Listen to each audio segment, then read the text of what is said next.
Heyo. Yes. What is up, Hey. maniacs? How sketchy is my video right now? Where's it? It's in? Okay. I can Hey, take you're it. fine. And Yeah, works. you're pretty normal. Okay. That opening video was rough. That's usually not that rough on me because it's just playing a freaking video. It kept speeding up and slowing down. Oh no. Goodness. I know. I just gotta get an Ethernet cable. Kids, get an Ethernet cable. That's our message. Yeah, friends don't let friends Wi-Fi. Yeah, That's the apparently you message. do. I've been on this damn thing for 4 years. Ain't gonna stop. Blah.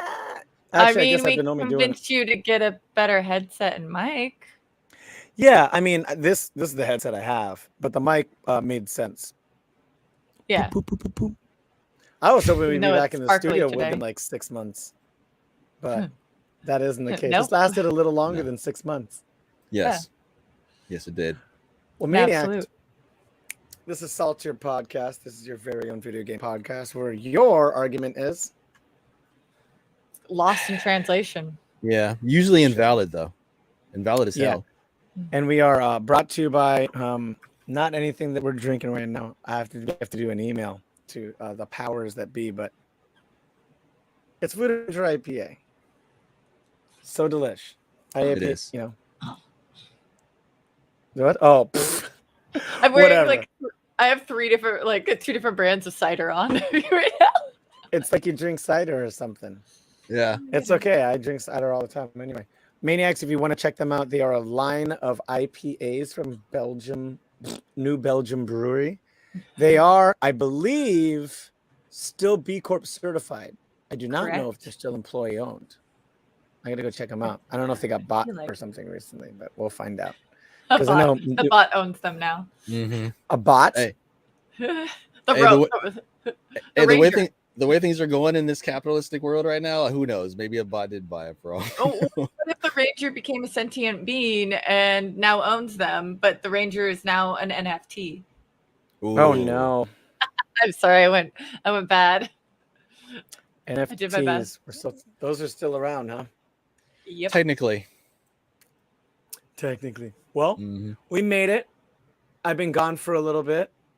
The homestead was kept up in my stead, and podcast episodes happened, and I guess I gotta get updated on everything we didn't talk about. I am Loud and Brown, also known as Lucky Bandit, also Gross Steph. Gross Steph is gonna be Steam and PlayStation. I need to get a beverage, but before I do, and before I introduce the other people here, I forgot to say, like, subscribe, follow. Ooh, you are flickering there, buddy. You saw me? Yeah, I thought it was just your screens. Yeah, I thought it was your monitors. Nope. I've Just been blaring dual at monitoring. you. I've been dual monitoring it the whole time.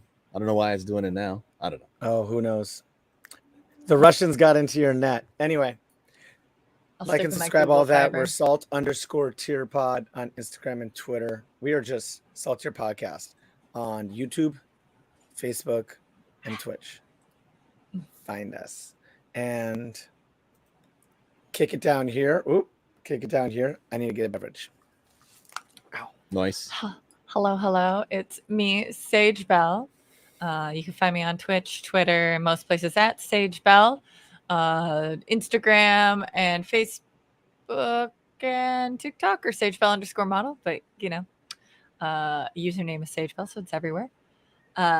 Because we're going to bide some time, I will let you know what I've been playing, I guess. Let's see, that whole Dead by Daylight thing. Been grinding Genshin like a motherfucker right now. I'm so far behind that all I have to do is story and I get primos. Also, because I am playing Genshin, I signed up for, they're doing an event. So if I stream a certain amount of hours, I get rewarded in their in-game points. In addition to, there's drops that viewers can get as well.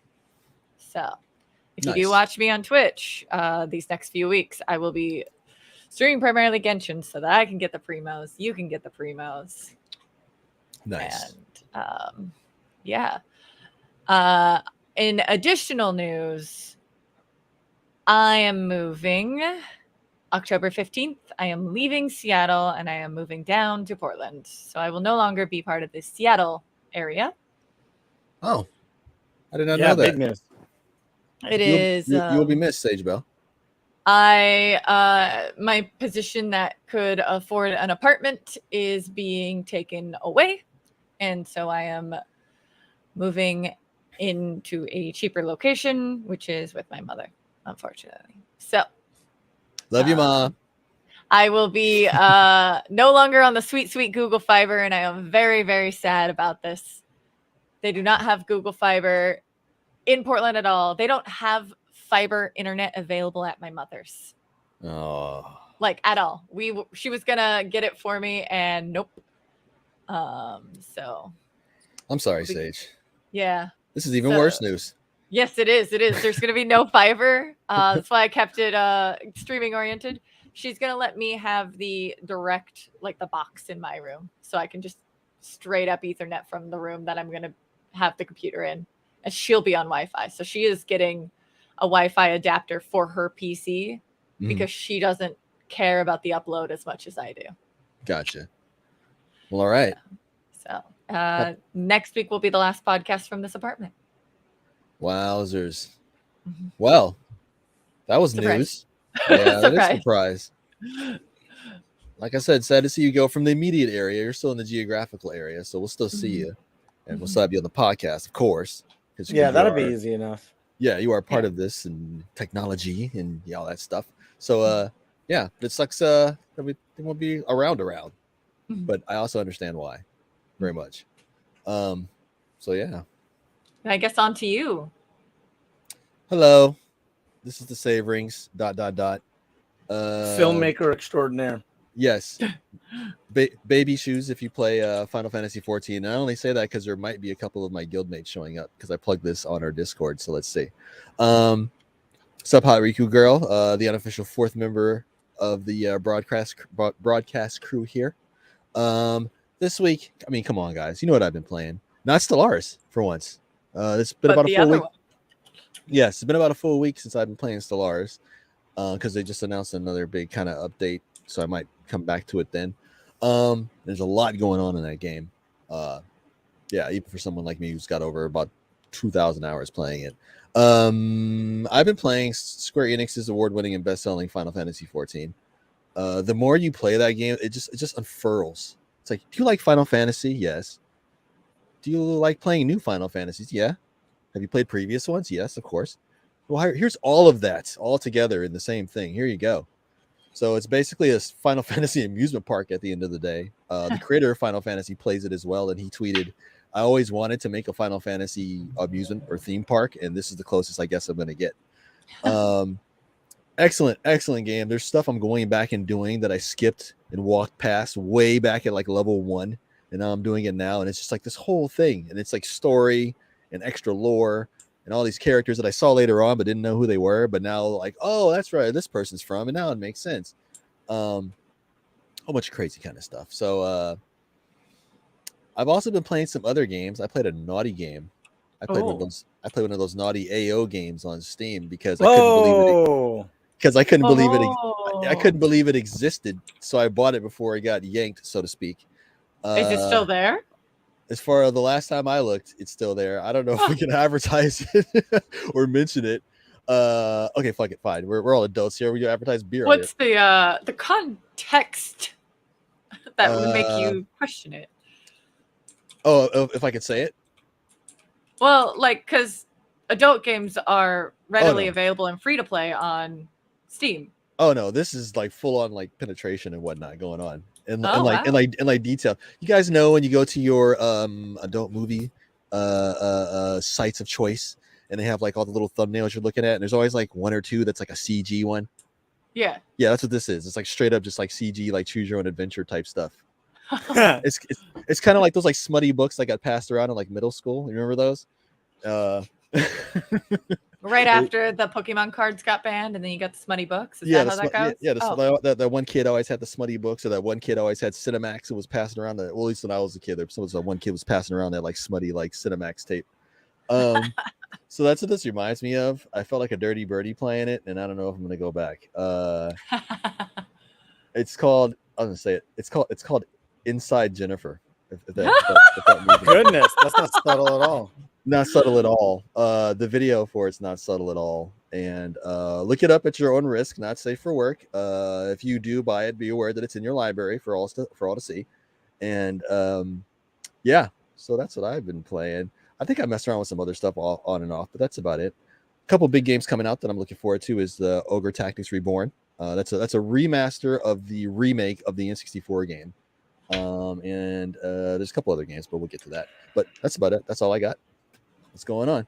Loudon Brown, the host extraordinaire usually, but I think I'm in seeing, but we didn't hear what you're playing. Played a bunch of Guilty Gear. Uh-huh. And went to GameWorks. Went to play some Street Fighter 3. And that was on the way to AV's housewarming. Okay. And yes. Oh, that was. Yeah, I thought it was we had the an coming absolute- weekend. I got my weekends mixed up. Nice. Oh wait, AV's Yeah, housewarming that's fine. party was I mean- last weekend. Yeah, Nice. it was like days ago. Okay. I think it was like Saturday. Nice. Yes, it was Saturday. I also Nice. went to the rain game. I went to the women's soccer game on Saturday.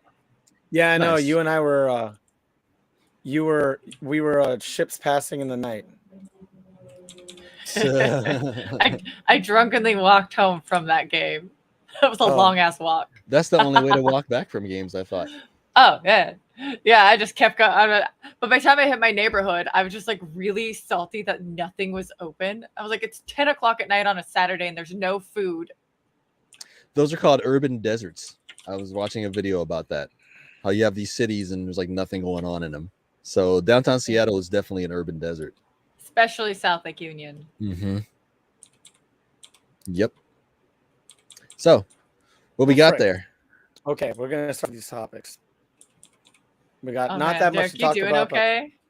Yeah, I'm okay. Sorry, I was So my phone is connected to my computer right now because I'm whatever. A whole other things going on, and it didn't connect. Was I zoning out?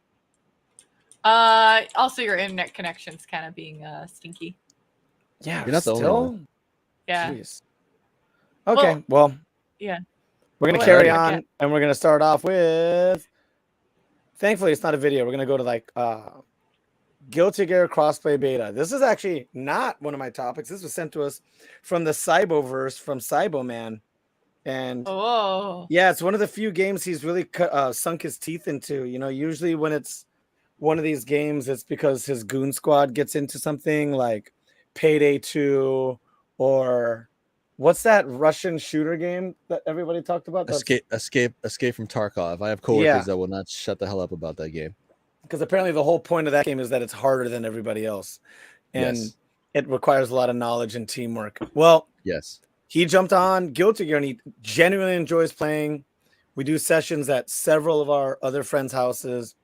It's the first fighter we've played with him that he has a backup. He doesn't just have a main, he also has a backup character, which means like he just put in those hours. It's freaking great. And it's to the point where people that used to beat him up at fighting games, you know, that could get like, you know, I could get away with using fundamentals, just zoning, knockdowns, and stuff like that, just understanding the basics of a fighting game. He used to lose to people like that all the time, and now he could like, no, Guilty Gear is his game. He's beating up friends of mine that are pretty okay at the game, and he's thriving. So they're doing a cross. Going to Evo next year. He might. I think for him, he still wants to go to CEO because CEO has the wrestling tie-in. Yes, and that's Florida, right? Yeah, it's video games and wrestling, and you know, two birds with one stone. We went to Evo this year because it was a combination late birthday party, visiting my parents, Evo, and we were gonna go eat at Best Friend and Meow Wolf. Like there was way too many things going on that weekend, so that's why he went this time. Like he was there on Sunday at the finals with all of us. Hell yeah. He was thinking about showing up a day early and entering, but it would have been way too tight. Like none of us would have been able to get in reasonable time. So anyway, if we could, yeah, you can see there they're doing a beta for crossplay, and that's gonna be freaking wonderful because any fighter that's done that, it just makes the audience even better. And because Arc Systems is a lot smaller than these other publishers, I know they have Dragon Ball Z, but they're still, that was a collaboration with Namco. Like Arc Systems as itself is a pretty small publisher and developer. So they're very, very aware that all the people playing fighting games are playing on Fightcade and playing on emulators and playing for free. And the free experience is a lot better than some of the fighting games that are out there. Yes. So I think they're using this to try to make it as easy for people to play amongst the friends as possible, and that they're not going to jump to an emulator. So we'll see. You know what? Kudos to them, because there's a lot of companies, movie studios and stuff that don't do that, where they'll have a product, but there's no way that you can access it, or it's kind of like janky and there's some weird stuff. So it's good to see a company be like, we're going to work on giving you the best option so you don't do that. Like that's good. Kudos. Yeah, they were the company that came out, and when they announced Guilty Gear Strive, they said it was going to have rollback, and they made everybody else look like assholes. Street Fighter 5, no rollback. Marvel versus Capcom Infinite, no rollback. God, NetherRealm Studios, I can't imagine they had rollback. Probably not. That's why we thought a game, was it Killer Instinct? One of those games came with great netcode, and people were overjoyed. They're like, oh, maybe it won't get buried by Street Fighter and Namco. Yeah, maybe it was Killer Instinct. I know what you're talking about, though. It was a game that you don't normally think of in that vein. Like, when you're thinking of fighting games, you think of the ones that you just named, and then stuff like Killer Instinct. So it was something along those lines. I can't remember what, though. One. Yeah, we talked about it here on the... Yeah, speaking of which, at EVO, they announced that, Tekken 8 is going to take a while to come out. That's fine. But they are going to have rollback netcode for Tekken 7. Wow.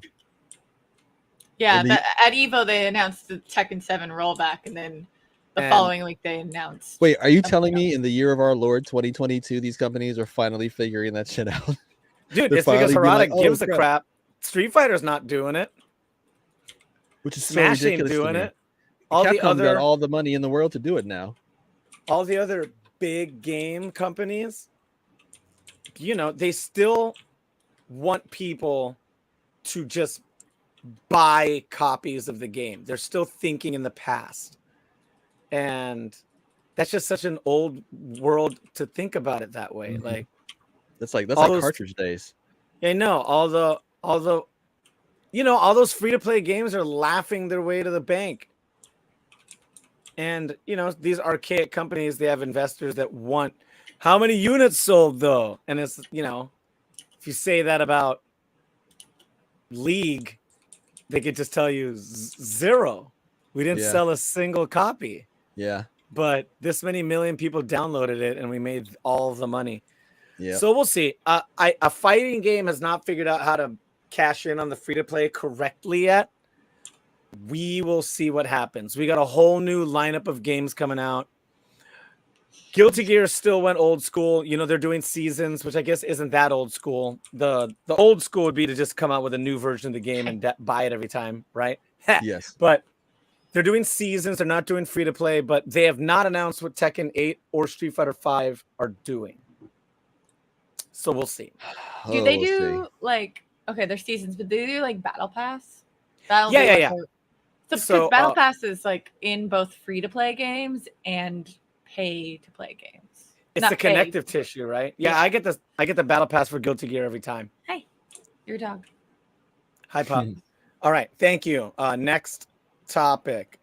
Ooh, this is exciting. Speaking of selling units and having no way to make money in game, one of the best games to come out in the decade, Last of Us. DUNKY does he jumps in and gives his 2 cents. We're talking about DUNKY a little later, but he goes and talks about what games you actually remember from each console. I'd also like to bookmark that started off with sly-cooper. We'll talk about him a little bit later too. Yeah. And he kind of talks about what we were talking before the podcast.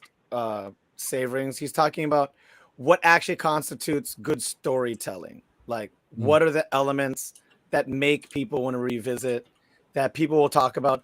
And mostly he brought it up because obviously the screenshots from the adaptation are out for The Last of Us. And he was part of this conversation was like, can this be adapted to something that you only watch and don't interact with? You know? And it was a broader subject. We'll see if it works or not. We're finally at the age, Saverings and Sagebell, like you said, 6 months and a year ago, that we're finally getting video game movies and adaptations that do not suck. Yeah. Detective Pikachu was probably the first one where all of us agreed this movie is totally watchable and completely has the right tone of the game that we like, with just, you know, some Ryan Reynolds quipping. Sonic as well. And then Sonic, yeah. And so After. and Tomb Raider, right? Tomb Raider was pretty good. Tomb Raider. Tomb Raider was close, yeah. Tomb Raider was a really good effort. I'll give that one a pass too. You know, everybody liked those more than Cowboy Bebop, so we're on to something. Oh Lord. and a big what's up is, people like The Witcher and people like Arcane. Yep. Right? So we're in an age where people can do this if they give a crap. But he's comparing it to a deluxe set of RoboCop. It's like, hey, I'm not getting anything new. It's shinier graphics. Like, is there not a PvP? Because, you know, even with stuff like Resident Evil, you unlock these PvP modes, right? Yeah. And the game continues. Did you guys see Angry Joe's review of this, of The Last of Us Remastered? I don't know who Angry Joe is. How you not? Huh? Okay, but basically what he did was he recorded himself taking his original review of the original one, and he upscaled it to 4K and just reposted that. That's pretty great. Yeah, as far as me, as far as the reviewers that I pay attention to, Maniacs, there are hundreds of these. You know, the main person I follow is Cosmonaut Variety Hour. He's another skinny black nerd that likes to drink. He's so many. And then he's a contrarian like me also, but we don't like all the same things, but I like how he backs up his reasons, and he does really, really fair comparisons. Like, I hate it when people do comparisons to stuff that's not relevant just to make their point sound like they're right. Like, he will make very, very good comparisons, and, you know, he loved this game. He loved both of them. Anyway, so I follow him. I follow DUNKY. And as far as reviewers for non-fighting games, that's kind of it. You know, when I find out about stuff from this podcast, I'll poke into some stuff. There's a couple of accounts that people won't stop sending me links to. Something Media, Red Letter Media. Yeah, Red Letter Media. I've watched a couple of those videos. They're good. I'm not in love with them. You watched the Phantom Menace one, right? I don't know. Probably not. Like, I'm so burnt out on Star Wars stuff. A lot of people explaining that I don't like it for the wrong reasons, or I don't like it enough. You would like sick of it. Well, you would remember theirs because their Phantom Menace review is longer than the Phantom Menace. Oh, then I definitely didn't click it. I also don't like long-winded open forum. I like people that edit. I like people that have a film background. That's why I like Patrick H. Willems so much. It is. That one is. Patrick H. Willems is kind of up and down too. But the Red Letter Media one, that one, like, there's nothing to be said about that movie afterwards. They completely turn it inside out. It's worth a watch at least once. All right, dude. Probably not. I'll be honest. I'm so burnt out on Star Wars stuff. Star Wars. That just shows what a good job they're doing with it. Yeah, I mean, Star Wars 9 is the best Star Wars of all time. Okay, but I am gonna watch the hell out of the show. Pedro Pascal is a national treasure and must be protected at all costs. And the show is gonna be cool. I hope. We'll see. Resident Evil show apparently sucked, so they're not all winners. Oh yeah, that was bad. So got canceled before the end of the first season. And speaking of DUNKY, look how beautiful the placement of this title is. Go ahead, Saverings. Lots of buttons to push. Well, give me one moment. All right. Geez. This is coming off the heels of this. DUNKY is forming his own indie game publisher called Big Mode. And a lot of people who had stuff to say, who probably never saw any of his videos, had a lot of stuff to say. These YouTubers and da da da da da. It kind of makes sense, and it's also very much why not, dude? Why not? That's what I thought. I thought like he was very clear that he's not developing games. Yeah, he's just publishing. He's basically being a tiny indie. You know how there's PAX and then there's the 6. You know, the Seattle Indie Expo. It's like he's being a virtual tiny convention and putting the word out for these tiny games that wouldn't normally have a voice. I totally get what he's doing. Do you guys remember when that was PAX? Now PAX has lived long enough to become the villain almost. No, because I got here in 2008. PAX has already been around so long. So 2008, PAX was already massive. Yeah. 2004, though, not so much. It wasn't that small in 4 years, was it? No way. It kind of exploded from about 2008 to 2012. You know what? It exploded. You're right, because that's when E3 went private. Yep. And that's when they said, "Oh, PAX is officially bigger than E3," and no one thought that was possible. And PAX hasn't totally looked back. right. And PAX hasn't looked back since. It grew in 4 years, huh? Holy cow! A shit ton. I went from 2008 to 2013 straight, and it was just crazy every year. And I also went in 2004 as well. That's the first one I went to. When it was in Bellevue. Oh my god! Just at Microsoft campus? No, it was Bellevue is not that location. No, it was downtown. It was at their little convention center thingy over there. Holy cow! Yeah, I've been to every single PAX since I moved here. I know that sounds crazy out loud. I was gonna skip this year, but a lot of them got passes. We were talking about this before, and this isn't a plug; it's not sponsored, but like also why not? Because I just got that ISOM issue #1. This is from an independent publisher. Made $3.7 million off of this book, his first book, and it outsold everything except for one reprint of Batman. So this is proof. Like, well, why not do the thing? Yeah. And you know, other things have happened. Mark Menardin from the Kevin Smith podcast, he put out a book and got a damn Eisner nomination. So nice. You know, and he started off as a journalist. Yeah, no, LA Times, right? No, God. He's from the, he's from the movie and TV and comic book world. So he was at Entertainment. He used to write for Fantagraphics, not Fantagraphic. He also did write for the LA. He also did write for the LA Times at one point. Damn. Yeah. Well, good for him.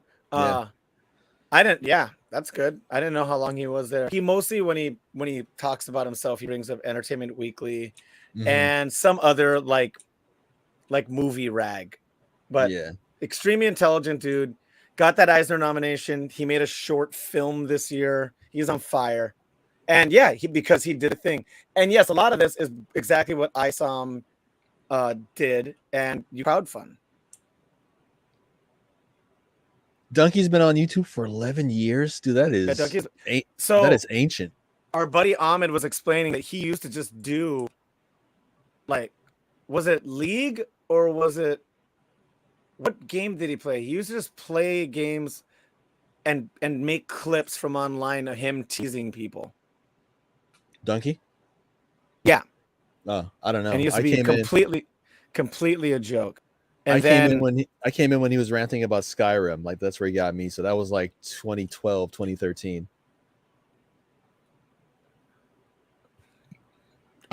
Ooh, sorry. Okay. Nice. So I was reading about the Rip-averse. I hope it continues. The thing about these things that shine bright right at the beginning, like, we just hope they sustain. You know,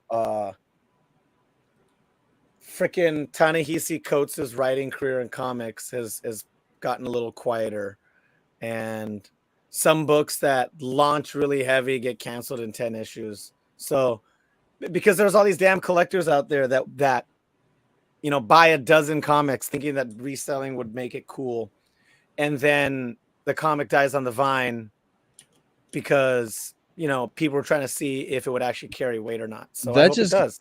Like, when a collector does that just shows that you don't really know why collecting is what it is. Because the reason why those old comics are worth a lot is because they were literally disposable. So the reason why Fantastic Four #1 and so and so number one from like the 50s, 60s, 70s, because people literally threw them away. So that's why if you have one, they're worth a lot. But like when For they start sure. printing like millions and people are buying them by the millions, they'll always be worthless because there's millions of them. So yes and no, right? It depends on how much you're gonna make. Obviously, if something is in low print and rare, it's Yes. not on the radar. So how would Yeah. you know that's gonna make money? But there are some things that are impossible to ignore, like when Ta-Nehisi Coates and Brian Steelfreeze were gonna do Black Panther. Everybody knew that was gonna be hot, and it wasn't about if you were gonna buy it; it was which edition you were gonna buy and which one was going to be the one that resells the most. I think right now it's the first edition, obviously sells pretty well, but it's the hip hop variant with the Jay-Z cover that's reselling extremely well, especially if you get it signed. So stuff like that, like some stuff, or Ms. Marvel 1 is reselling like hotcakes. Which one? She's got like 3 of them. G. Willow Wilson, the Okay. original Ms. Marvel 1 with Kamala Khan. Or a little older than that, but the same. The first appearance of Miles Morales. That one's selling extremely well. Like this is all stuff that's not 20 years old. Like this, especially with the Ultimate Universe, it was the side universe. We didn't know that it was going to be popular at all. They made that to give Spider-Man a more in-movie story that matched up with Sam Raimi, right? Mm-hmm. And it turned out that people liked the Ultimate Brian Michael Bendis universe more than the other comics that were just. But you know why that is though? It's because they screwed up Spider-Man so bad in 1999 that they had to create a whole new universe to make a whole new Spider-Man in because there was no fixing the original one. Oh, because the Clone Saga. Yeah, they totally bought Spidey at the end. Oh, you mean the comics? Yes, they totally bought Spidey at the end. Well, they botched it. And they made the Ultimate Universe, but they used Ultimate Universe to redo a lot of people's backstory. Oh my God, this is the wrong podcast. Yes, sorry, yes. Everybody buy comics if you want to. Don't hoard. Don't be an asshole. Or how about this? 1 and 1. Is that fair? You treat it like sneakers. Yeah. You buy one to read. You buy one to never open, and you can sell that one. I was gonna say, but just buy comics because you like comics. If you want to collect one to sell, that's cool. But like, buy comics because you like comics. Like that's what I say, because there's no collecting and it's all artificial. And, it ain't the same. Old man. Old man, yeah, you are. Hey, old man. Speaking of old man, who the hell is Sly-Cooper? Well, Sly-Cooper, as we saw at the beginning of that previous Video Game Donkey video, Sony is just on a roll to me. I had to point this out because it's so silly. I've known people that have been asking for a Sly-Cooper sequel or a new game since the PS2, and people still are asking for that. I watch channels that cover retro games, and every couple of months they keep coming back to Sly-Cooper. Sony knows people want a Sly-Cooper. Their technologies has leaps and bounds. They could do cel-shaded stuff, CG movies. Look at the last Ratchet and Clank, look fantastic. So I thought this was funny that Sly-Cooper turns. Sly Cooper's 20th anniversary was a couple weeks ago, and they don't celebrate it with a new game. They celebrate it with the old game that everyone is asking. I just thought that was funny. I thought this was like so Sony. This is so Sony right here. So I don't know. I just thought I'd throw that up there, just shake my head at Sony because they're on a roll. Their president, Jim Ryan, is the only video game executive that flew over to Europe for the whole Microsoft, Activision Blizzard antitrust thing because Sony's the only people that care. EA and everybody else is like, Nintendo is like, I don't care, it's fine, I don't care. Sony actually flew their president over there to go argue against it, which I also thought was kind of funny and very telling. But yeah, that's it. I just wanted to touch on that because this is so Sony right here. Okay. It's just silly company. It is. It is. Yeah, they do kind of silly things sometimes. They all do, but I like to pick on Sony. Oh, man, never mind. I was gonna be like, I wonder if a game would be fun if you got all those franchise fighters all together. You know, Warner Brothers. Didn't they do that? Well, the Warner Brothers one is multiverses. It's the multiverses and the PlayStation fighting All Stars and Smash. It'd be too many characters. It wouldn't be fun. And the licensing for that would be a nightmare. Yeah, it would be. Yeah. Well, speaking of a nightmare, Google Stadia. Goodbye. Sage Bell. I remember when this got announced, we went in on this a little bit on the show. I remember this. And all of us, we were trying not to like dunk on it too hard, but yeah. Who's that in the comments? Too soon. Yeah, it's too soon. It's too soon. I know one person who owns a Stadia. So do I. And when I saw this news, I texted him and asked what he's going to do with his Stadia check, because Stadia is refunding everybody that ever bought anything on this platform, basically. So pretty much all the money that they made, they're giving it back. So this is your typical Google. Put this in the Google graveyard. That's an actual thing. Google it. Google the Google graveyard. You said Google so many times just now. Yeah. But the tilde version is Google Stadia. The technology behind it was actually pretty solid. But a lot of the features that they promised never came to fruition, even at this point, 4 years later, almost 4 years later. They never had any original games. That might have something to do with them closing their original game developers a month after this thing launched. And they were paying tens of millions of dollars per third-party game that was on there. So that's not sustainable, even for Google. So it was announced. I did have Stadia for something like, this is embarrassing, I think I had it for like a year because I forgot that I got it. I got it during quarantine. That's what they plan on. You're like, did you forget? I'm like, yeah, of course, ding dong Derek forgot, that dumbass. It's exact. Yeah, I mean, Sage hangs out with me a pretty good amount outside of the podcast, and she knows like my brain would be that absent-minded and be like, well, yeah, of course he didn't notice that he still had Stadia. Yeah. So we're gonna scroll down here and look at this tweet from 2 months ago. This is from 2 months ago. Stadia is I remember this. You remember this, Sage? I think we mentioned it on the show too. Yeah. Stadia is not shutting down. Rest assured, we're always working on bringing more great games to the platform. And Stadia is Stadia Pro. Let us know if you have other questions. They knew. They knew. They knew a year ago. Add 3 in the chat.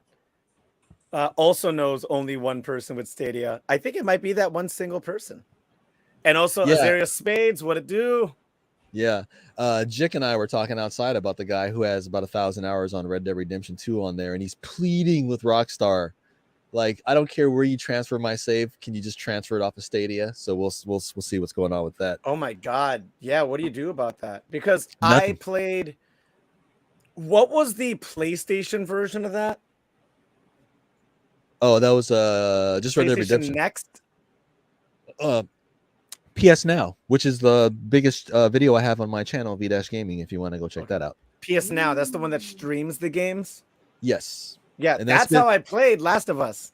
And that's been rolled up into their PlayStation In Plus thing now. So it's still around, and it's still pretty decent, and that's been rolled into their other thing. It ran pretty well. I mean, I have okay internet here, so.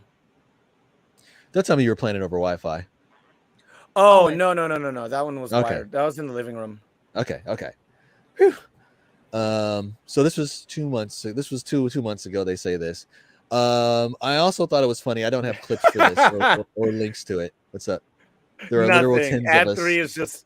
Ad 3 is just clowning on everybody. So Ad 3, you're the third person I know who had it. What are you gonna do with your Stadia check, Ad 3? Because they're gonna refund you for whatever you spent on there if you bought a game or bought the gear for it. What are you gonna do with your Stadia? He probably doesn't have it. He knows a person that has it. Okay. See the quotes.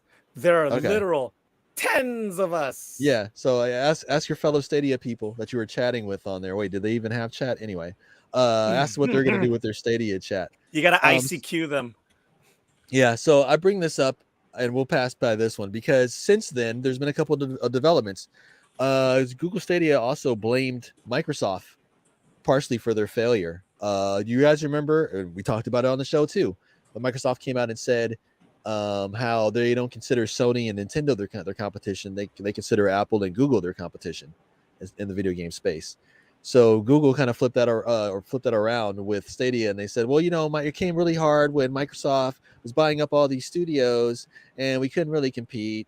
And keep in mind, Stadia came out before Microsoft bought Bethesda, came out before they bought Activision Blizzard, which still hasn't gone through. So what exactly has Microsoft impacted of you guys? I mean, you're Google. If anybody can have a money fight with Microsoft, you're like one of like 2 or 3 companies that can. Yeah. So that's lame. They're all neighbors too. They could just all like Yeah, watch out until Elon does Twitter gaming and you get free access to Oh no, Elon's done. He ain't Starlink. messing with Twitter. I also say this because the person in charge of Stadia is a former Microsoft gaming division head, and they put him in charge of Stadia, and now Stadia is blaming Microsoft, even though he was in charge of all that before he came to Stadia. I'm just throwing it out there. You can't make this up, folks. Sure you can. And It's called then- greed. then today, I saw that Stadia didn't tell its own internal developers or its business partners that it was shutting itself down. They all found out about it at the same time we did. Oof. I mean, there's a head of a different company that we stream on one of the platforms that he announces products before they're ready to go out to the public as well. Sage Bell, we need to have a whole talk about what's going on over there at Twitch. That should be a topic. Oh no, actually. I'm talking about a different company. Okay. Well, then the Twitch is a topic. Different company we stream on. Oh, does it rhyme with Bletta? Yes. Are you talking about Papa Zuck? Is that how you're going in on? Papa Yeah. Zuck. Hey, Papa Zuck, suck on this. You I don't know who's announcing actually things before interacting developers with know anything. I Are know, you talking we about? gotta- You talking about FB Gaming over there? Nope. How But that came and went. They had that huge booth at PAX, and now Dude, nobody's talking about it. nobody was at PAX. Come on, Yeah. let's just pull that aside. No one was at PAX this year. It wasn't and that that's what was bad this great. year. Last year was goddamn embarrassing. But this year wasn't too bad. Oh no, the people were there. I was just saying none of the big names other than Nintendo were there, yeah, which was it's nice. yeah, but, because Nintendo probably has their booth in a storage closet like around the block over there. So you know, Yeah, but easily so could Microsoft true. and Twitch. True. Twitch is like literally up the street. Yeah. Oh, But Genshin had a booth. yeah, true. Nintendo had a huge Splatoon booth. Nintendo and then Bandai Namco, because they did though they didn't actually, they had the Dragon Ball Z photo booth, but the game you couldn't play, and then you could play One Piece game. Yeah, they had a whole One Piece photo area also. They're Genshin going had hard a on. Genshin had a photo area on one side, and then you cross the exhibitor hall, and they had like a gaming area on the other, and like voice actors. Genshin had like random spots all over. It was kind of funny. Yeah, I mean they're massive. They're so. What publisher is that? Probably Tencent. It's Tencent. I think 100% is. Adder33 streaming on Pornhub. Jake of Monte Cristo, or one of our commenters there on YouTube, has been telling me that for like a year that we should do that. MiHoYo. So maybe you're on to something. No Tencent at all. That's That's the names. That's Well, the if second it's- viewer to tell us that. Yeah, but who owns them? They're Canadian, so it might go a little smoother. Yeah. Oh, hold on. Hold on. I think They're they're in private. Shanghai, China. Yeah. So they're partly owned by they're still owned by the Chinese government. So that's all you need to know. Are you talking about Pornhub? No, No. MiHoYo. MiHoYo. Yes. Genshin. Tencent is the CCP, and the CCP is Tencent. Yes. No, Goodness. Tencent's name's not in this at all. Okay. Yeah, MiHoYo. They make video games. But yeah, Well, if I they're can't based- see.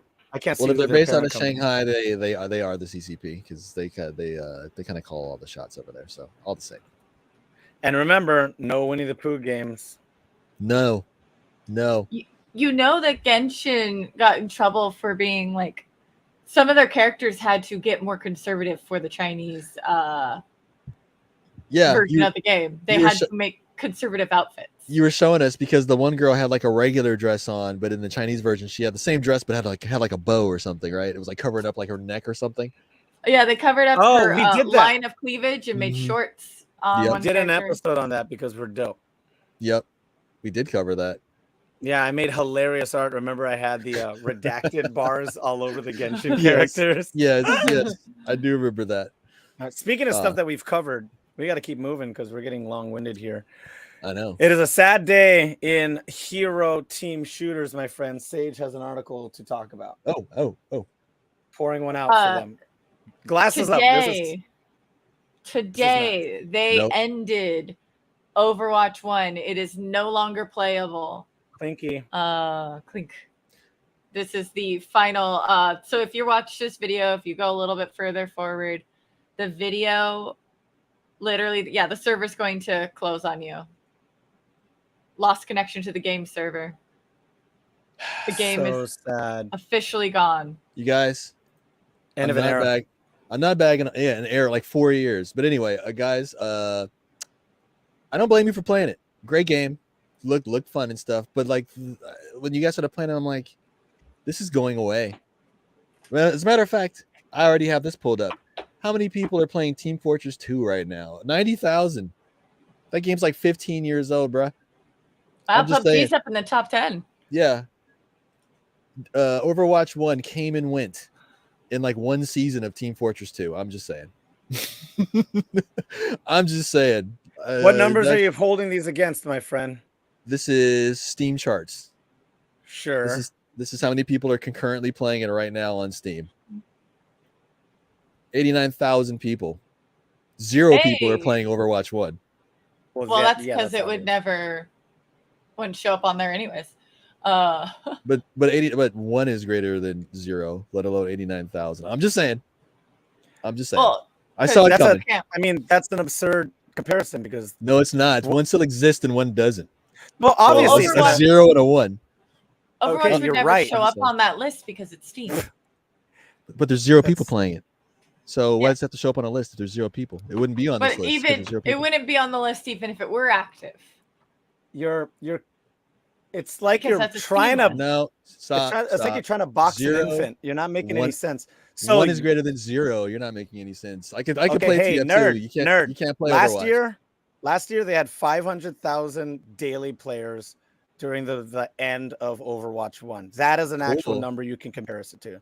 I don't know if Overwatch 2 is going to get anywhere near that. I think it will. Really? Because why not? People don't learn. They'll just jump right back in. And then when that gets yanked in 5 years for Overwatch 3, we'll be having the same conversation. Oh, okay. Well, that's more than I thought it was going to be. There are approximately 100 to 200,000 concurrently playing. Wow. Already, huh? I'm seriously like my little high horse, and I'm just waiting for Bobby Kotick to get fired. Like, I don't want to buy the game. I don't want to support him. I feel you. And we should be like Ad 3 and play Gundam Evolution. And that's why the Seattle Sounders are better than, I don't know, whatever your favorite basketball team is. They're just better. They score more goals. They score more goals in soccer than the Sonics, so they're a better team. Yeah. I mean, Seattle Reign game, the girls was 3-0. Nice. Woo! Yeah, that's a champion team. Yeah. Hell yeah, it is. All the awards. Damn. I agree, though. Anything's better than Overwatch. 0. Yeah, we'll see. I think Overwatch, instead of a TF2 or a Counter-Strike kind of a fan base, they're probably going to be closer to what Tekken and Street Fighter do. It's like, all right, here was our game for 5 to 8 years, and then here's the new one. I can see them doing that. I don't. There's no subject for comparison. Are you talking numbers, like concurrent players? No, about how they release their games. Like they could have just carried Overwatch and just kept modding it forever. They could have. They very well could have. Like Blizzard has been doing since the 90s, and what everyone assumed they would do with this, right? That's why people were shocked. They're trying something different, and it might work because it works for Capcom and it works for Namco. And but those are numbered installations. There's going to be a new one coming. And yes, there is Warcraft 1 through 3. I get that, but those are story driven. But I'm talking like your live service games. Yeah, those usually like go on forever. PvP games. Yeah, those usually go on forever. You mean like Call of Duty? No, I mean like World of Warcraft. And I mean like Diablo 2, which people still play. Diablo 3, which people still play. Diablo 2 is superior to 3. It is. See, right there, that proves it. So when people I don't still Overwatch, play it. So when people saw the first Overwatch, the assumption was on a lot of people's parts was we're going to be playing Overwatch when we're old, and it'll just be like updated. That's why everybody was so shocked when they announced Overwatch 2 so suddenly. Yeah, that wasn't out of nowhere. So if they were going to do that, they should have just said that or hinted at it or something. I Like, wonder to how me, much that's of not that okay. had to do with, like, how much of their support comes from esports fans, you know? I think that's And a the factor. Yeah. It had to be, because Yeah. that wasn't a factor 10 years ago with the Blizzard games. Not to this aspect, not to a point where they have international leagues and I think merch and I think stuff. from the 10-year ago point to when Overwatch 1 launched is when they started to enter into what I like to call this late stage capitalism. There's capitalism, supply demand, all that kind of stuff. And then there's what we're in right now, which is the late stage capitalism, where they just play themselves, don't care about the customer, chase that infinite growth curve, and their reputation be damned. Plus, all that other stuff was going on over there, so there was a lot of churn. People weren't comfortable at work. There was a whole bunch of crap going on. I will say, as a fan of a lot of different shooters, I definitely feel more heard as a fan of Overwatch than I ever did playing Call of Duty. I played a lot of Call of Duty too. But, you know, when one of those games got replaced, you want to talk about a quick switch over. That other game was abandoned with complete disregard. Oh, for sure. It was like, oh, you're trying to play COD 2? Nah, Yeah. man, we're playing Black Ops. And Yep. the entire community would just have to move. Yep. Speaking of games that when they put out a new one, you just purchase the new game instead of like, because you're talking about like fight games, they just put out like, you know, Seasons. you can buy extra characters, seasons and stuff. Whereas Call of Duty is one of those games that they just put out a new game. Yeah. Oh my God. Do we need to talk about NBA Live? No, because NBA Live is dead. There's only 2K now. It's them choosing a different path. They might be laughing in 5 years and say, look, we went the road less traveled, and that particular fan base might actually like numbered sequels more. Who's to know? Maybe they won't. We'll see. And you got to remember, World of Warcraft had a monthly fee. Totally different dynamic. I keep forgetting that people paid it was $15 every month. Yeah. Every month from how many million players? But it's a full service. And if that's the only game you play, that's still cheaper than buying like one $70 to $70 game. So that is true. So it all kind of depends, and you get stat tracking and access on your phone and all that stuff. So yeah. Goodness. Well, I had a good run. I had a lot of fun. I'm always going to remember that first season of Overwatch League. I used to have people over just to watch games. It was like watching basketball, except I don't like basketball. I wanted to watch the Gladiators play. Nice. It was great. Yeah. So if you have good memories tied up in it, it was all worth it, you know? Yeah. And, you know, they only got $30 from me. I didn't spend a damn dollar on anything. I was just playing. That's actually pretty good. If you spend under $60 on a game, you're still kind of up. Yeah, I got a GameStop gift card from PAX one year, and you know, our friends here on the podcast and otherwise kind of muscled me into getting Overwatch, and I said, "Cool, I'm not buying it full cost. I'm buying it for $30." Speaking of games, and now it's free to play. What's up? Yeah. Speaking of games, and we got a weird collab coming up also from our on the ground journalist Sage Bell. I've been waiting to hear this. What's going on, Sage? Oh, well, PUBG and Dead by Daylight are doing a thing together. It's going to be on the PUBG side. So I'm assuming we're getting skins. This does not tell us anything about what's going to happen. I have no idea. But I will be playing PUBG to find out, because that is the other random game that I played for a bit. I was going to say, like, what are the odds that your rando game that's not Dead by Daylight is the game that crosses over with it? Right? That's kismet. Yeah. So, because I think in Dead by Daylight, all we got were little charms, but hopefully it's not just charms for PUBG, because that just seems stupid. Yeah. Give us skins. Give us, like, make me one of the creepy, like, characters, like the hag that you see in over the corner. She's like the weird, like, thing over like the But left, the right? thing with PUBG is watch that character have like a funky hitbox, and people like exploit that, and it like breaks the whole game because people do that at PUBG. It gets all broken down Yeah. and stuff. Oh yeah. Yeah. Interesting. I'm interested. I'll let you know what happens, what we get. I haven't seen an update for PUBG come through yet. Maybe I auto updated it. And full disclaimer, PUBG is owned by Tencent too. So Tencent is the CCP, and CCP is Tencent. So just be aware. So no Winnie the Pooh crossovers, huh? Not at all. None. Like Disney spent 15 years trying to get over there, and they can't have Winnie the Pooh at their park. It's kind of funny. Because memes. God, that's so ridiculous. Yep. What Well, an all right. idiot. Okay, we're gonna bookmark this. Sagebell, you let us know when and if that pops off, and get back to us on that because I am curious. And then, is this last thing? Is this a bomb? This last article? Yes and no. Yes and no. Because if you've been following modern game journalists, they have been it is a slaughter over there on the gaming journalism side.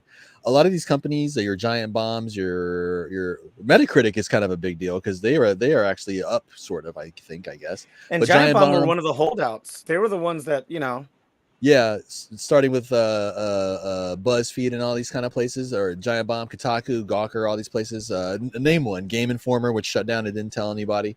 They've been things have been tight over there. They've been running out of venture capital. They've been trying to be sold out and bought out. The big turning point was when BuzzFeed went public and their stock bottomed out at like 10 cents or something like that. So everybody else panicked. And this doesn't surprise me. Weren't they super popular though? BuzzFeed, they started their stock at $10, and I think it's like at $1 something. Woof, buddy. Yeah. So everybody was waiting to see, and they were getting all ready for their IPOs. It's $1.57 right now. Yeah, started at $10. So everybody was all like, "Let's see what BuzzFeed does. Let's see what BuzzFeed does." Oh, fuck it, flatline now. Everybody's trying to be sold out and stuff. So this doesn't surprise me because they're all trying to be sold out. Wow. Metacritic though is kind of surprising. I didn't know they were up for sale. That's nuts. And who the hell is Fandom now? Fandom is owned by, I want to say, Comcast. Comcast kills everything. They do movie reviews and tickets and stuff like that. Okay. I mean, that's like you know what, Ad 3, I will try to convince the fellas to come down to PDX Land in the springtime. No way. They own Fanatical? No way. Fanatical is a key buying site. I buy a bunch of Steam keys on there. For instance, I got Spider-Man on PC for $51 the day it came out. Oh, nice. Huh. I bought a bunch of Stellaris packs on stuff on there for pretty cheap too. Screen Junkies? What? They own Screen Junkies? Yeah, that's hilarious. I mean, Screen Junkies is a shade of its former self, but that's funny that they're in that group. I'm more of a Screen Crush kind of a guy. Screen Crush is pretty good with Ryan Airy. I dig him. Yeah. Good dude. Him and his pup. Yeah, his little pup with the shirt on. Get him Sagebell, bring him to us. Okay. Yeah, the little pup. Well, frick. What a You just now tuned into what I was saying to Ad 3. So no, in 2023, that's what it is. It's you guys to come to PDX Land. That's what he's saying. Okay. Come to PDX Land in spring of 2023.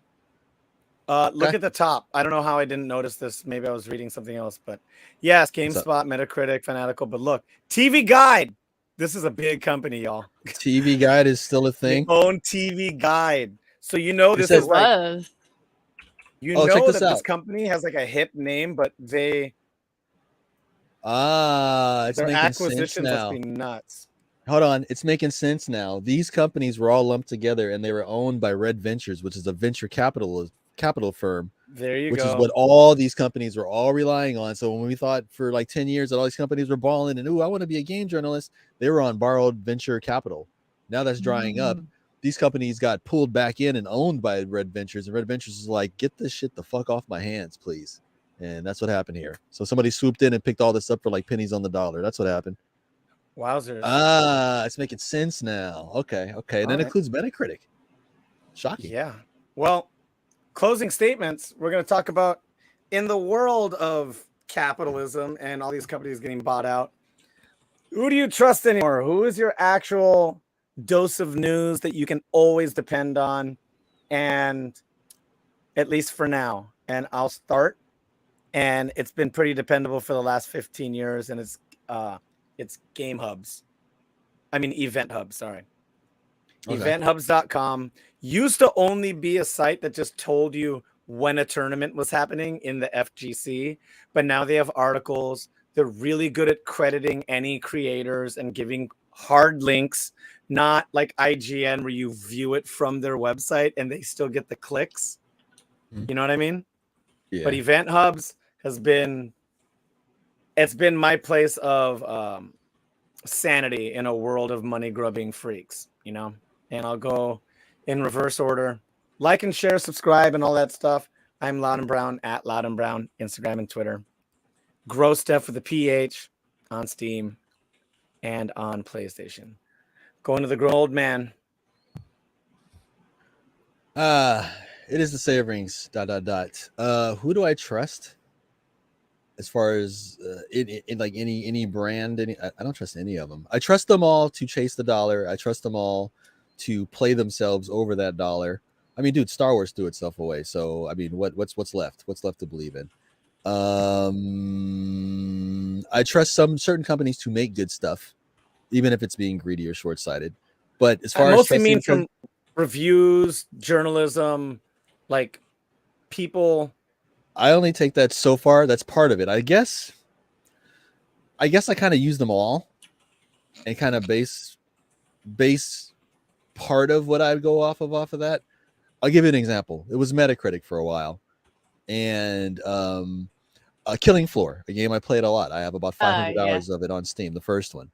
And one day I was like, I wonder what kind of scores Metacritic, what kind of scores Killing Floor has.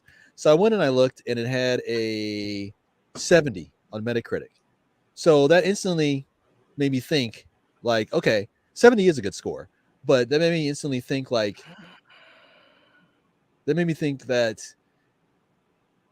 only part of your review or part of your opinion is actually valid in the thing that you like. So if you like something and it has a 90 and you like it, you're like, great, it deserves a 90. If you like something and it has a 70, you're like, great, that's still a good score or whatever. Or I think it's this, but it's still got a good score. So from then I stopped really like paying attention to like reviews and critics. I like seeing people's opinions and like what people have to say, but I don't really let it like affect like what I think of something. So as far as reviews go, especially these days, YouTubers, even the ones I don't like. So how about some specificity? I mean, YouTubers is a little broad. I mean, I'm sure you don't go to a sneaker review website to find out what new loot you can get at Stellaris. Like whom? I don't really. Well, to answer that, I don't really watch reviews. Then I guess I'll watch somebody who plays those types of games, and if they talk about it, I'll listen to what they have to say. But normally, I don't like go seeking reviews. So okay, because it's like if it's a game that I want to play, I'll just play it. And if I don't like it, I don't like it. If I do, I do.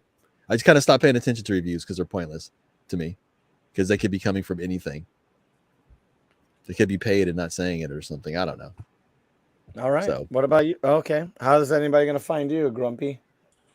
I am on nowhere really. Hit me up on Steam in the Steam group. That's Vita-Gaming and that's Saltier Podcast Steam groups. But other than that, hit me up in the land of Eorzea. I play Final Fantasy 14 on the Midgar server. I am baby shoes. The only thing you trust. It's the only thing you truly trust. You know what? Okay, Final I'll put it that way. 14. I trust Yoshi P. Yoshi P, the producer. I trust him to do the right thing, and if he can't do the right thing, I trust him to say that and tell us because they've been very open with us, and that's part of the reason I enjoy the game, is because they are open with their customers. So tight. That's about it, really. I don't trust Square Enix, but I trust him. I don't think any of us trust Square Enix anymore. At all. Shenanigans. But Sage Bell, who do you trust? I trust my internal team of people who submit articles on certain Discords. Yeah, so like that's valid. Like other people and they'll post different articles, but they say the same thing kind of thing, or they'll post videos that have the same thing as the articles. So I'm like, yes, my sources are my friends who did all the research for me. Yeah, see, it's all reviews and stuff like these big reviews. That's why these places are tanking. Nobody cares like what they got to say. They might read them. They might take them into consideration. Everybody here some of them are articles from like actual news sites too. Yeah. But it's other people vetting it. Mm-hmm. What do you mean? We've lost faith in the pure and innocent and always never bought IGN? I mean, 10 out of 10 IGN. 10 out of 10 statement, IGN. Growing up in the internet is everywhere realm, you had to learn how to, you know how like you had to cite your sources on shit. Mm-hmm. It is relevant to news that people never cite their sources or like check other sources anymore. And I still actively do that. And I think it's because in 6th grade I got in trouble for plagiarism. And so it's traumatized me. Mm-hmm. Yes. On a bibliography. Yes. That's a great word. Bullshit. But 6th grade. So I can't remember that for you. Goodness. Well then, yeah, I think we proved it. I think the three of us sitting here have proved like why like that stuff just doesn't matter anymore. It kind of does. Like I said, it's cool to read and see other people's opinions and bounce it off. But that doesn't, at the end of the day, that doesn't affect what people are going to buy. They're just going to just buy what they buy. Oh, yeah. Yep. Like, J.K. Rowling's a turf, but people are still going to buy the new video game that's coming out. Exactly, because it's Harry Potter. So people are like, I don't like her, but I love Harry Potter, even though it's got no Quidditch in it. So it doesn't really matter. Mm-hmm. No Quidditch in a freaking Harry Potter game? No. Kind of shenanigans. You can find me on Twitch and Twitter at Sage Bell. Other places, add the _model next to it, and that's where I am. Instagram, you'll see new cosplay updates and new modeling because I was in a really cool photo shoot yesterday, where they put a mechanical piece on me that like flowed like a sea urchin. What? It was so cool. The way you were doing it was it undulating? Is that what that is? It's undulation. Like it had its own like pieces to it, and it moved like this. So nice. Each like individual thing moved on its own at a different pace, and it had like a little rotating clock in the center. It's alive! It's alive! I gotta see that. One of the photographers, she's like, "You're like a live clamp character right now." Oh, or goodness. Clover. I looked like a Clover charger. Oh yeah, like Beautiful Joe and all those kind of games. Yeah, they have like all super ethereal and because it was like all white. I even had my blue contacts in, so to make it even more ethereal looking. Nice. So at least they didn't make you wear the milky white ones. Those are so creepy. Yeah, they are. Well, I offered to wear my own contacts. I don't own creepy ones. Just ones that make our dark as fuck brown eyes look like natural blue eyes, and it was weird. But yes, catch me on Genshin if you want to get your primos. Watch me on Genshin, get some drops. So I'm going to do that for up to like 12 hours or something. Not in a row, but I was gonna say in a month. In a month's time, if I can do, I think 6 to 12 hours of streaming of that game, I can get a fuck ton of primos, and so I'm going to do my best. And then I'll go back to normal streaming and normal games because I get burnt out really quickly. Yeah. And actually, Sage Bell, now that you're talking about streaming, I'm glad you brought that up because I'm glad and I'm honored that I know someone who's a 1%er on Twitch. Because I saw that to be in the top 1% of streamers on Twitch, all you need is 50 people in your stream at any given time. You're in the top 1% of people on Twitch. How would that be possible? I don't get that many people in my stream. You come close. You come closer than most. Like, okay, you're in the top 5% then. Maybe 5%. It's probably because I have a lot of streamer friends who raid me, and so I'll get like stacked of people. Nice. But I saw that much. But I saw that and I was like, I know an elite. You're like in the top 5%, Sage. That's crazy. That's weird because my average viewership's not that high. Yeah. Did we talk about this on the show? This crazy Twitch stat? I know we're running like way over, but fuck it anyway. This is our show. Yeah. The top 1% of streamers on Twitch get 80% of Twitch's traffic. And to get in the 1%, all you need is 50 people at any given time in any of your streams, and you're in the top 1%. Weird. So the other 99% get like bupkis, like nobody even knows they exist. Language. I don't even like make revenue off of Twitch, so that's really weird. Yeah, but you're in the top 5%. Yeah, I mean, I've heard every 3 months. I've heard figures like that. You know, playing Street Fighter 5, they like to tell you with your rank. It's like your rank is 13,500. You are in the top 20% of the world. And I go, excuse me? I don't play this game. But at 13,000? Yeah, like level That's whatever. crazy. I don't remember the number. But not being Garbo puts you over a third of the people playing that game in the world. I believe so it. That's pretty nuts. And what people have explained to me is in shooters and fighters, there is so many people that are bad at games, people that don't understand competitive fundamentals, people that don't really follow esports. They just want to kind of play something and smash buttons. And there's way more of those people than we know. We're hardcore gamers, so we're around people that digest games differently, but there's a whole plethora of people that need to get good. And that's my closing statement. Get good. I know. Well, we're still over on time, but just because you brought up something. Yeah, go ahead. Dead by Daylight is changing something in their systems that people are thinking that it's going to, so that they can be more esports oriented. They're getting rid of the Mori system and the so the Amori is like something you can bring in and like you can have like a fun murder of people, like you can kill people and you get like a fun cinematic to it. They're getting rid of that system, and then they're additionally going to do like an autumn Mori like thing at the end of the game. So if you're the last survivor and the killer closes the hatch and you don't get the door and the killer downs you, it auto Moris. So like they're changing a whole fundamental portion of the game. Sagebell, part of your sentence there just gave me the worst headache. You said they're trying to make it more esports like Dead by Daylight. What? This is a theory that's why they're doing that. What? Like, no. People fools. play Dead by Daylight competitively. I know, but still, like, they play it competitively because that's how the game is right now, and people like it right now. The second you try to like shape the whole game to do that, you're gonna.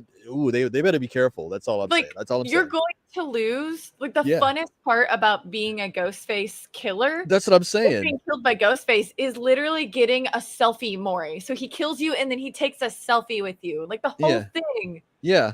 They're gonna get rid of that. That's what I'm saying. That's what I'm saying. Are they gonna have a mode? I don't know. You know what I mean? Are they gonna have a different mode? That is a terrible idea. You know how if it's true, you have online play and then you have ranked play. I could see that being a difference. Maybe if they do that and you can keep your Moris on the regular play. That's true. Yeah, because like that, I don't want to lose. Like I have 40 of them because I want to like if I'm playing on stream, I want to do my Moris on stream, so I never use them outside of stream. Loud and Brown, just because that sounds like a good idea, I promise you they're probably not going to do that. They'll offer an apology and then they'll fix it or something. No, they're just going to add more to the Hooked on You dating simulator by Dead by Daylight, which I completed a single round of, and I'm too salty to finish. Go back and play other rounds, like different endings. They might. I can't believe that. I can't believe that. We'll see. I've been proven wrong. Those arcade modes on Overwatch were so much fun, and those are never competitive. And that's true. I would go in and only play arcade mode because I get more loot boxes, and I could play on random and just be stupid. Yeah, be like you have unlimited cooldowns. Or Street Fighter, they made Omega mode, and they're like, hey, what if this character is top tier? It's like, what kind of a balancing is this? It's like, it's not competitive. No one's gonna play like this. But if you're just trying to have fun, we're basically giving you these modded out versions. Yeah, of it's kind of like the surf mode on like TF2 and Counter Strike, where you're not even really playing. You're just everybody's just skidding around on these things and seeing how far you can go, and like that's it. That's it. Yeah, or there were certain modes like that with Halo. Where all the you Forge can make stuff, the custom people game. messing Yeah, around. the Forge, like let people have fun. Shout out to Halo Infinite that still does not have a Forge mode. How the hell? Anyway. How? Anyway. Okay. Anyway, that we'll try to be here next week. We'll see what our deal is with that. But in the meantime, drink all of that Voodoo Ranger IPA. I want to give him thanks. Give a thanks to Keith the Boogie for setting all of this up. He wasn't able to make it, and we'll see more of him in the future. It is, no pasta puns today. I know, right? And then I'm headed to a birthday party at my bar, Life on Mars. Our one of our bar managers is throwing a whole party, and it's pop punch. Ooh. So pop punk all night. Nice. So we're all gonna have hangovers tomorrow. Yeah, I was gonna say, like, be careful. I was gonna say, watch it. I missed a concert for you today. What'd you This miss? Moment is playing at the Paramount. Well, I didn't know you were missing a show. I got offered free tickets, but I was like, I just saw them a year ago. Okay. I feel like if it's within a year, like a year is not enough time for the concert to be different enough. If that makes sense. No, that's valid. Yes. No, I got you. Especially if they she does a big performance. Especially if it's like the same tour or something like that. I have no idea if it's the same tour, but I was like, maybe if it was like a 3-year difference, there'd be more music out that's different. Gotcha. Yeah. And so the setup would be different. But yeah. I almost got to go. I almost went to a free concert for her, to get inducted back into her lesbian cult, even though she's not a gay. But man, ladies and gentlemen, if you're ever wondering what we sound like before the show, like this is it. Yeah, this is just rambling. Oh, yeah. If we get a little bit more time on our hours, it puts us closer to our affiliate. We only need 7 more followers. Dude, and then we'll be top 5%. I swear to God. Hey.